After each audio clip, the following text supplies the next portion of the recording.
Today's time for a basic video for you guys. I'm going to show you everything you need to know to safely and competently be able to jack your vehicle up off the ground so you can do work like oil changes and check your brakes and all that good stuff. So let's quit yakking and get going. We're wasting time.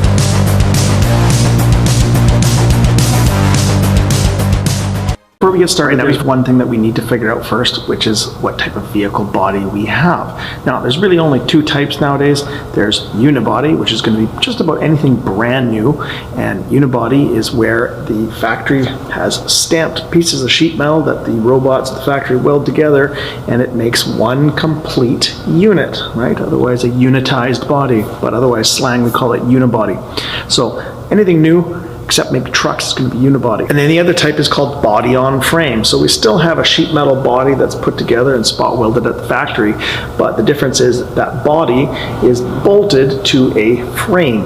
And usually vehicles that have this kind of body on frame style are ones that have to carry a lot of weight and loads. So old and new trucks are going to be all body on frame, and anything old, we're talking 50s and 60s and 70s, those old muscle cars, a lot of those can be body on frame as well. All right, so sitting behind me here is a 2008 Toyota Yaris, and this is the car that we're going to jack up off the ground. Now, I have it sitting here by a hoist because I thought it would be a better idea for me to get the car way up in the air, get the camera underneath so I can show you really well what makes this a unibody car, so that when you get into your vehicle at home, you can tell whether it's unibody or body on frame. So I'm going to lift that up. There will be future videos on how to use this hoist and everything about it. However, keep in mind, a lot of these points we're going to learn about are probably the points we're going to be using for lifting as well. So keep that in mind.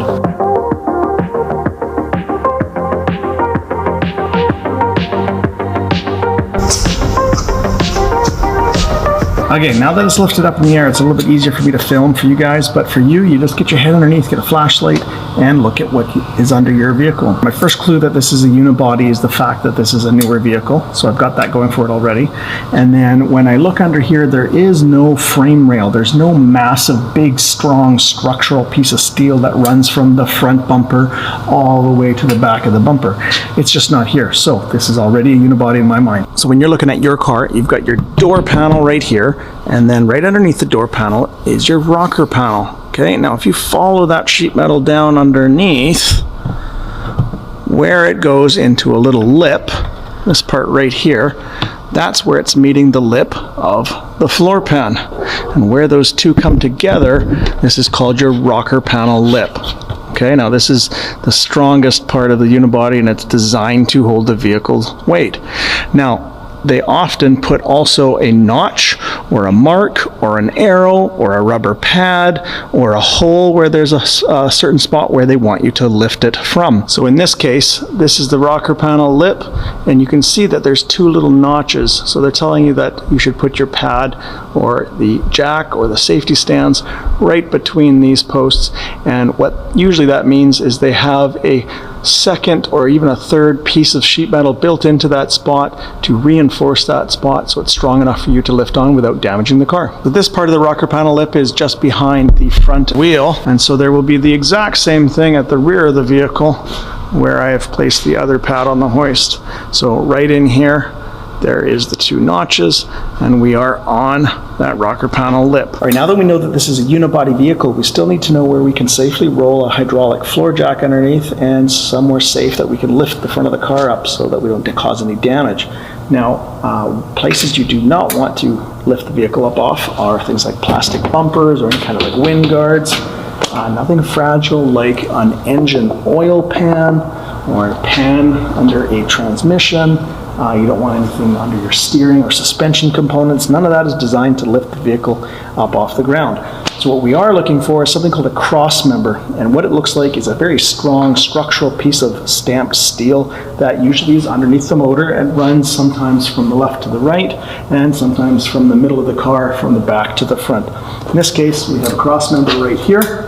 That'll be nice and strong for us to lift off, and we'll find a center spot that we can lift right here. So here's a better shot of the cross member running from left to right on this vehicle, and basically right in the center of the vehicle where that big bolt is, that's going to be a spot for us to lift up and safely get the vehicle up off the ground. Now if we want to jack the back of the vehicle, same thing. There's a lot of places where we should not be putting a jack, things like plastic bumpers our spare tire wheel well, any kind of exhaust component. It's just thin sheet metal, so things like tailpipes and mufflers. Once again, no steering and suspension stuff as well, no gas tanks. So a safe place where you can lift on the rear of the vehicle is between the two rear wheels. They will either have a differential, which I'll show in a second, which is found on rear wheel drive cars, or if you've got a front wheel drive, then you're going to have a strong structural piece of steel that is between the two rear wheels, and that is your rear axle beam. So right here in the center, that's a nice strong place that we can safely lift off. Now this rear axle beam is also a quite long flat one, so we can use the center to jack up the vehicle, and if we want, we could put jack stands, safety stands to the left and to the right on that rear axle beam, as long as you put them out wide enough to make sure that this thing is stable and not tippy. Another spot that you can actually jack up the vehicle that's designed to be strong are these tow hooks. Now you can see this one is made up of some pretty thick stamped strong sheet metal, and there's a little hole in there so that the tow truck driver can grab with a hook and a chain and pull this vehicle out of a ditch. Usually if there's one, there's another one, so there's the two, so they would probably pull out for both. So you can safely jack up off of these, but I would not put a safety stand under here because it's not a big enough surface. You're going to put those on our rocker panel lips. So to show the other type, which is body on frame, I've got a 1996 GMC Jimmy, and I'm going to lift it up so that way I can show you how to really tell whether you have a frame or unibody on this guy.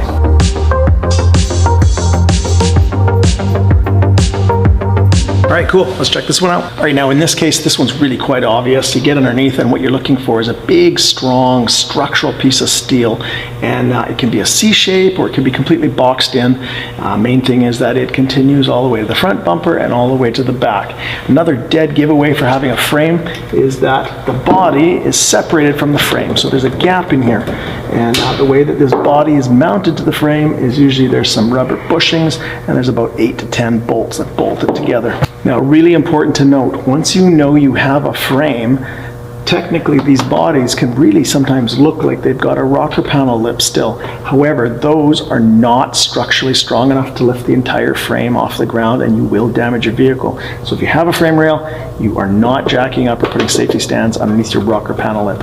So the other way of telling if you have a frame vehicle is if the frame rail, that big strong structural piece of steel, goes all the way to the back bumper. So there's the back bumper and goes down up to the front of the body, up over the wheel arch and continues, and it just keeps going and going and going. This is all frame rail here all the way, and then it goes back up over the wheel arch and then back in there, connects to the front bumper. So this is a body on frame vehicle. So to drive the point home, this is a 1967 Pontiac Parisienne, and this is a body on frame vehicle. In fact, there is no frame under this thing right now. It's just the body.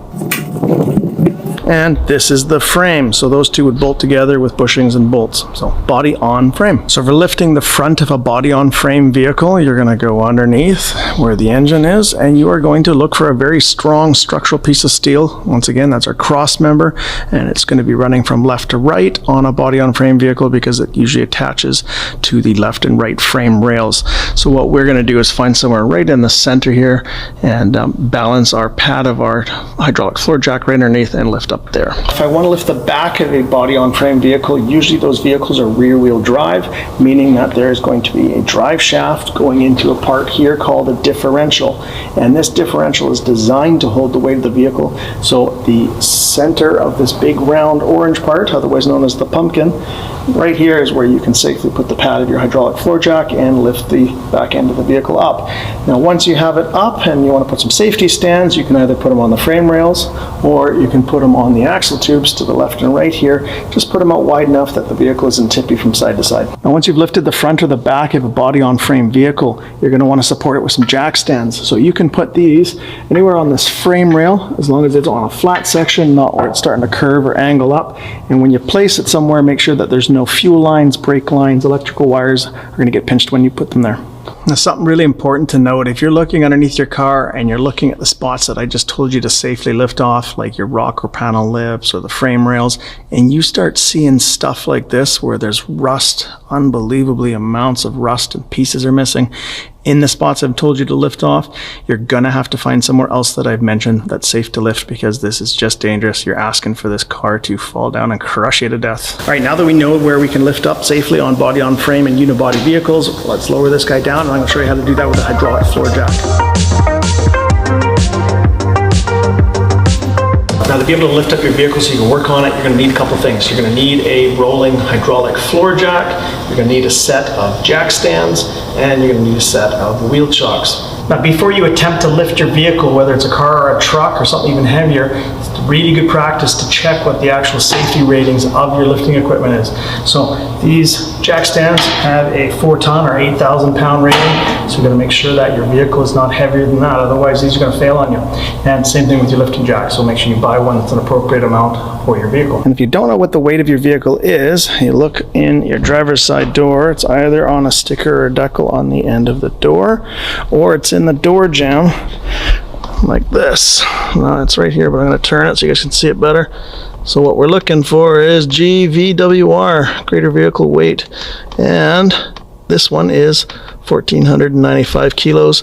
If you're a little bit rusty in your math, it's times 2.24 pounds, which is about 3,600 pounds. So we're well under the weight for these jack stands. Right, so these hydraulic floor jacks do actually have wheels on them so you can roll around the shop, but they also have a safety purpose to them. So when you are lifting with this lifting pad right underneath a specific spot on the car, when you lift the front and back of the vehicle, as it starts to go up, the position this way actually changes, and so those wheels allow the hydraulic jack to move so it always stays underneath or perpendicular to where you want to lift.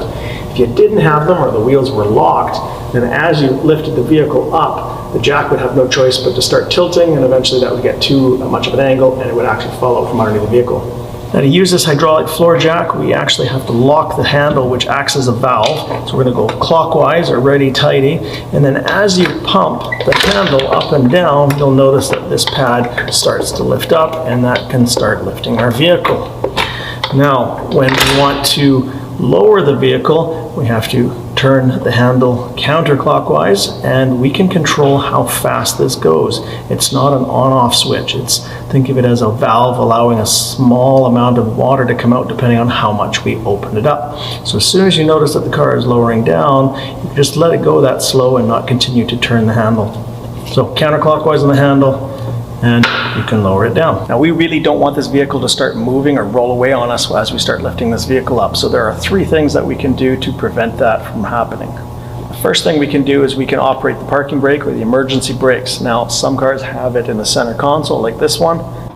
Simply pull up on it to engage it, and some cars have a foot pedal underneath where your feet go. Push that down to the floor. Now, keep in mind, this only locks the rear wheels. So if we lift up the rear of the vehicle only with this, then we're going to have a good chance that this car could roll away. Now, the second thing that we can do is place the transmission in a state that makes it safer to work on. So if we have an automatic transmission, I'm going to be putting it into park. If I have a manual transmission, I am going to be putting it into neutral. Now, the reason why I put it into neutral is that I do not want to have this car lurch forward or backwards, depending if I'm in first or reverse, when I put the key on and I have a failed safety clutch switch. Now, if you don't have these wheel chocks at home, you can still do the job safely. You just have to find something that you can put in front and behind the wheel that will make sure that this does not roll on you. It could be a big chunk of wood, a big brick, a big massive rock, just something that's going to prevent the wheel from moving. Next step is rolling this hydraulic floor jack underneath the car, and you're wanting to position this so that you are centered right on that cross member. So roughly right in the middle of the car, and just go underneath the motor and then get your head underneath it, get a really good light source so you can see that cross member really well. And I highly recommend you get some coveralls so they can get dirty and get right down on the ground so you can see exactly what you're doing. Get yourself a nice light source, and until you are actually touching that cross member and starting to lift the vehicle up, I would stay down on the ground to make sure that ensure 100% that you are lifting the right spot. Okay, lock the handle and then start pumping. Now, as you're pumping this handle, watch the cosmetic paint on the fender. You don't want to hit that.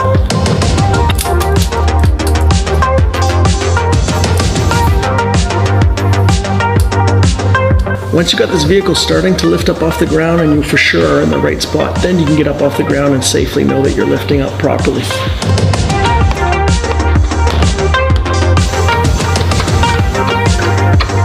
Now the faster you can move this, or the more travel this handle can do, the faster the vehicle will go up. Just watch that you're not hitting the front bumper.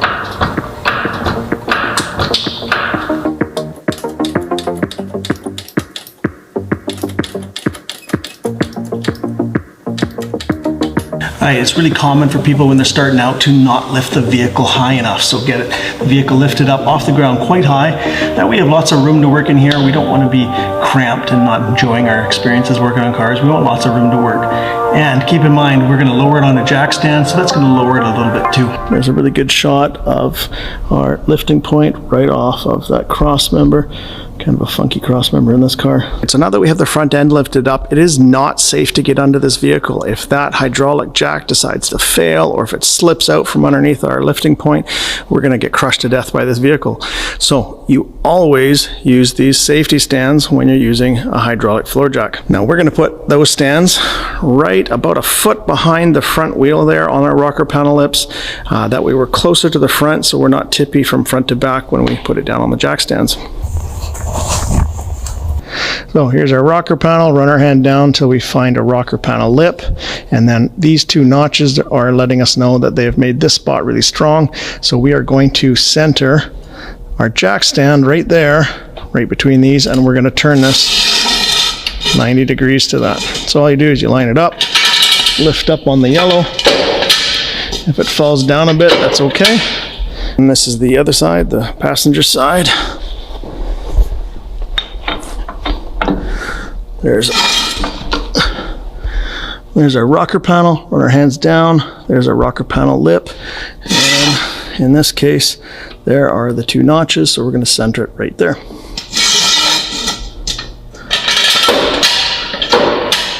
All right, now we're going to lower the vehicle by turning the handle counterclockwise or lefty-loosey, and we want to do it in a very nice, slow and controlled manner. So what I like to do is watch the front of the car as I open the valve, and it's not an on-off switch. You can have it go as slow or as fast as you want, depending where you have your handle. And I highly recommend you are listening with your ears to see if there's any kind of weird noises, and if there's anything going on you don't like, you can always lock the handle and reassess before you actually lower it down onto the stands.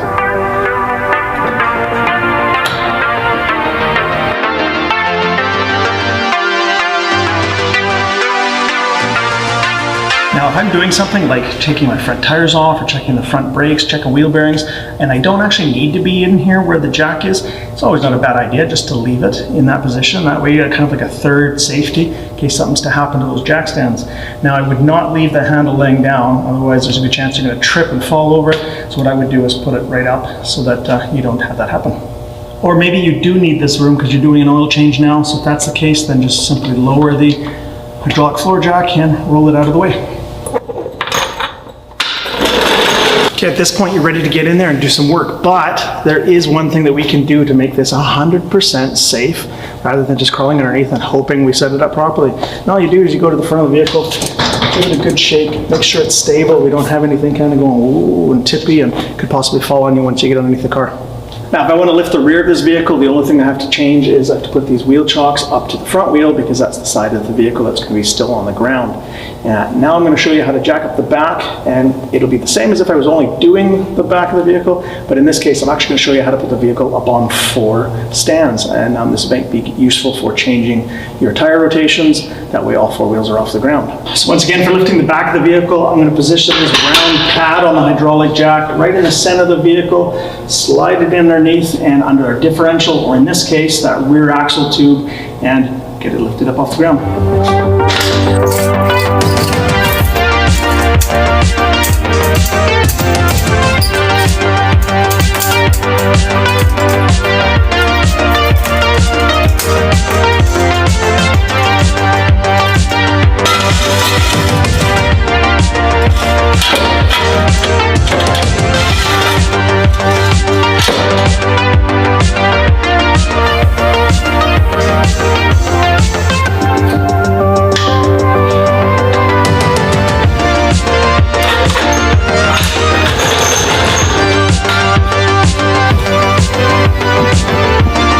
right, just to make it clear again, we're between our rear wheels, and there's that strong stamped piece of structural steel called our rear axle tube, and we've got the pad of our hydraulic floor jack centered right in there and centered on that lip. All right, so now we know how to lift the front and the rear of the vehicle or the whole vehicle at once and support it safely so we can get some work done. So let's say our work is done, whatever we needed to do, and it's time to take it down. So I am, in this case, going to lower the rear first. That way I've got the parking brake working as I lower the front. And it's essentially the reverse of what we just did. So jack it up, so it's up off the safety stands, take the safety stands out and away from the vehicle, slowly lower the vehicle down, remove the floor jack, and the last thing is the wheel chocks.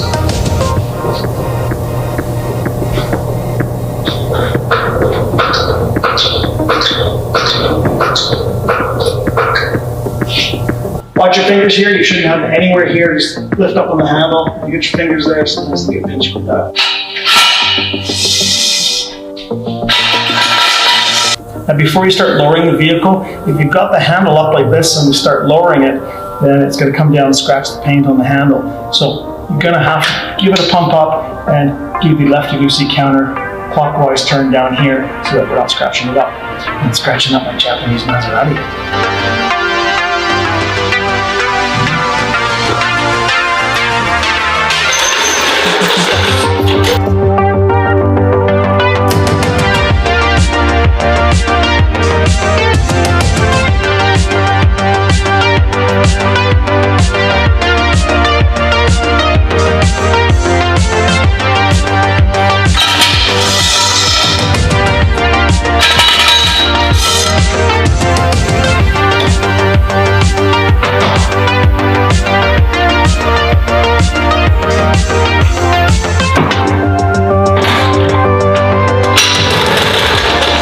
And before you get in the car and drive away, remember not to forget about these wheel chocks, otherwise you're going to be in for a rude awakening as your Yaris starts turning into a rock climber.